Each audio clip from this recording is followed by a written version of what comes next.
Good morning class 6th. Today we will start exercise 8.2 and the question number 4. And the question number 4 is write each of the following as decimals. आपको ये सारे के सारे जो parts हैं A, B, C, D, E part 5 parts तक हैं, ये सारे के सारे आपको किस में कन्वर्ट करके लिखने हैं? डेसिमल में। तो हम कैसे लिखेंगे? देखो जैसे अब हम देखेंगे इसको किस तरीके से हम कैसे शो करेंगे। ये देखो 4/10 है, मतलब ये टेंस वैल्यू है। ये 1/100 है, मतलब ये हंड्रेड्स वैल्यू है। और 9 मतलब वंस वैल्यू, और 20 है तो मतलब ये टेंस पे है। ठीक है, तो हम देखते हैं इसको किस तरीके से सोल्व करते हैं।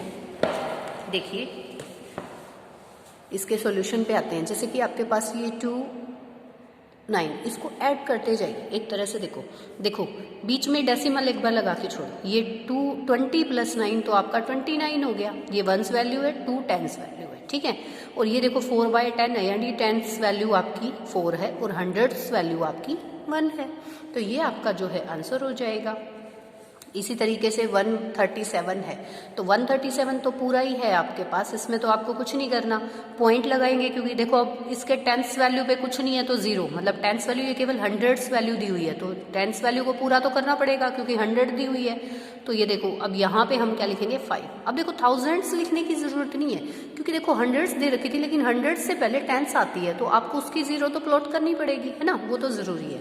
अब देखो इसी तरीके से ये वाला है, तो यहाँ पे हमारे पास होल के अंदर कुछ नहीं बनता, जैसे वंस वैल्यू या टेंस वैल्यू कुछ भी नहीं है, हमारे पास सीधा टेंस वैल्यू है। तो वंस वैल्यू को 0 से प्लॉट करें, 0 पॉइंट, जब पॉइंट से पहले कुछ भी ना हो, यानी वंस वैल्यू या टेंस वैल्यू हमारे पास नहीं है, तो 0 प्लॉट करके फिर आप देखो ये 7 हो गया हमारा, यहाँ पे 6 और यहाँ पे 4।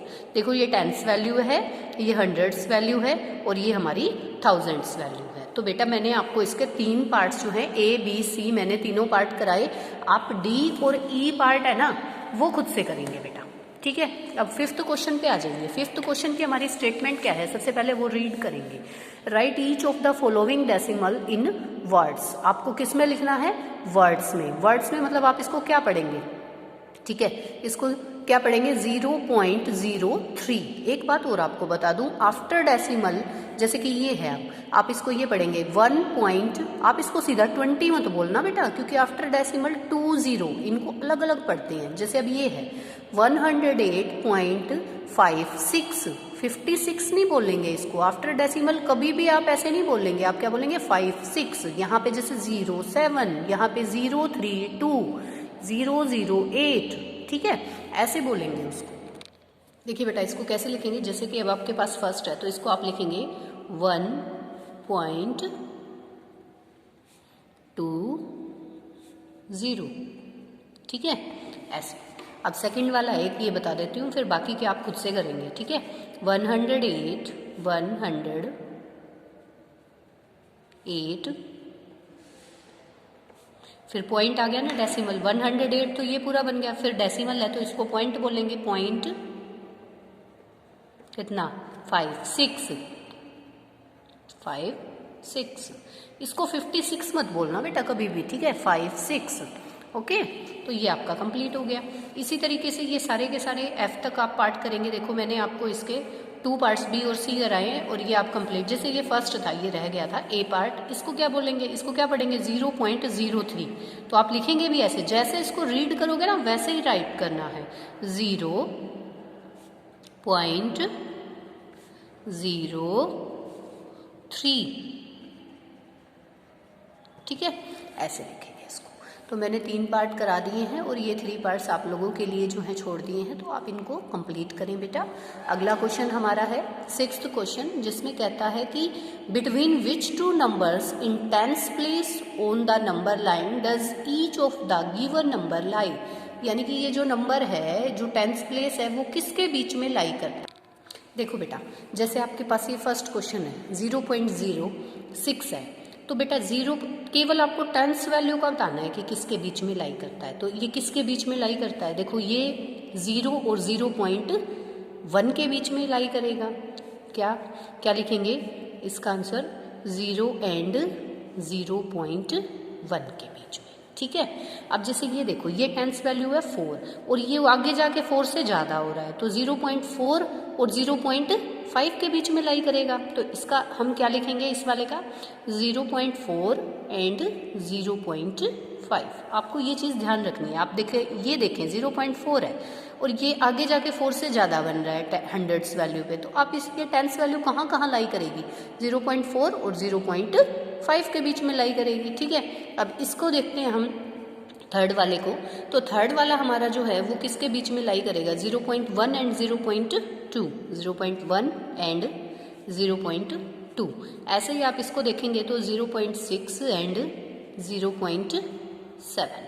अब ये वाला अगर हम देखते हैं 9 वाला, तो ये हमारे पास ई पार्ट है। ई पार्ट हमारा किसके बीच में लाई करेगा, 0.9, देखो 0.9 है और 9 से ऊपर जा रहा है, तो किसके बीच में, एंड 1.0, तो भाई आगे बढ़ गया है। ठीक है भाई, ये जो नंबर है ना, इससे एक तो वही नंबर ले लो, एक उससे ज़्यादा वाला ले लो। ठीक है। अब ये 5 है, जैसे 0.5 है, तो ये आपका 0.5 और 0.6 के बीच में लाई करेगा, 0.5 एंड 0.6। तो इस तरीके से आपका क्वेश्चन नंबर 6 जो है वो कंप्लीट हो जाता है। आपको बताना है कि नंबर लाइन पे ये कैसे लाई करेगा। अब आपको क्या करना है, क्वेश्चन नंबर 7 जो है आपका क्या कहता है, क्वेश्चन नंबर 7 में आपको दिया गया है कि ये जो नंबर्स गिवन है ना डेसिमल वाले, इनको सिंपलेस्ट फॉर्म में, फ्रैक्शन में लिखो और सिंपलेस्ट फॉर्म में बनाओ। तो ये क्या लिख सकते हो आप, देखो डेसिमल के बाद जितने नंबर हैं, डिजिट हैं, यानी कि उतनी जीरो इसके डिवाइड में लग जाएंगे। जैसे ये 60/100 हो जाएगा बेटा, जैसे ये तो 60 बन गया, आगे वाले जीरो का तो कोई मतलब ही नहीं है। आफ्टर डेसिमल कितने हैं, 2, तो 100 आ गया। जीरो से ये वाली जीरो काट दो, 2 पे करेंगे तो 2 3 जा 2 5 जा, तो क्या आया, 3/5 आ जाएगा। ऐसे इसको करेंगे 5/100, तो इसको 5 1 जा 5, 5 2 जा एंड 0, ये हमारा 1/20 आ गया। ठीक है बेटा। ऐसे ही आपके पास 0.75 है सी वाले में, तो 75/100 बेटा 100 है। 25 के टेबल पे हम आप स्मॉलेस्ट पे भी काट सकते हो, 25 3 जा 75 एंड 4 जा, तो ये हमारा कितना 3/4 आ जाएगा। ठीक है। अब देखो 18, ये वाला कितना 18/100, तो किस पे कैंसिल आउट होगा, 2 के टेबल पे 9 और यहाँ पे 50, तो 9/50 आ जाएगा। ये देखो 25/100 आएगा, 25 1 जा 25 4 जा, इट मीन्स 1/4 आ गया। ये हमारा 125/1000 लगाएंगे। ठीक है। 25 की टेबल पे अगर हम लोग करते हैं 25 5 जा 125 और 4 जा एंड 0, 5 1 जा 5 और 8 जा, ये हमारा 1/8 आंसर आ जाएगा, है ना। एफ वाले में हमारे पास क्या आ गया 1/8। अब नेक्स्ट हमारा आता है क्या 66/, क्योंकि आगे के जीरो हैं, 1000 लगेगा, आगे जीरो है चाहे, लेकिन डिजिट्स कितनी है आफ्टर डेसिमल 1 2 3, तो 1000 लग गया। अब ये हम किस पे 2 की टेबल पे करते हैं, यहाँ पे 33, 2 की टेबल पे यहाँ पे 5, यहाँ पे 0। ठीक है। अब ये कैंसिल आउट नहीं हो रहा क्योंकि एक और नंबर है, ये इवन है, तो 33/500। तो बेटा इसका मतलब क्या है कि देखो आपने डेसिमल से पहले तो फ्रैक्शन में लिखा, फ्रैक्शन में लिखने के बाद में फिर आपने क्या किया, उसको सिंपलेस्ट फॉर्म में लाने के लिए इसको कैंसिल आउट कर दिया। तो इस तरीके से आपकी ये क्वेश्चन, ये एक्सरसाइज कंप्लीट हो जाती है बेटा। और इस एक्सरसाइज में अगर आपको कोई चीज़ समझ में नहीं आती है, आप कॉल करके पूछ सकते हैं मुझसे।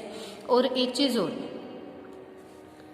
ये एक्सरसाइज में जो क्वेश्चन आपके रिमेनिंग मैंने आप लोगों के लिए करने के लिए छोड़े हैं, वो आप लोग ट्राई करेंगे खुद से। ठीक है, खुद से ट्राई करेंगे। अगर समझ में नहीं आता, नेक्स्ट वीडियो में मैं इसकी फ़ोटोज़ की क्लिक आपको भेज दूंगी। ठीक है, तो वो आप और अच्छे से कर पाएंगे। आई होप आपको ये समझ में आया होगा। थैंक यू बेटा।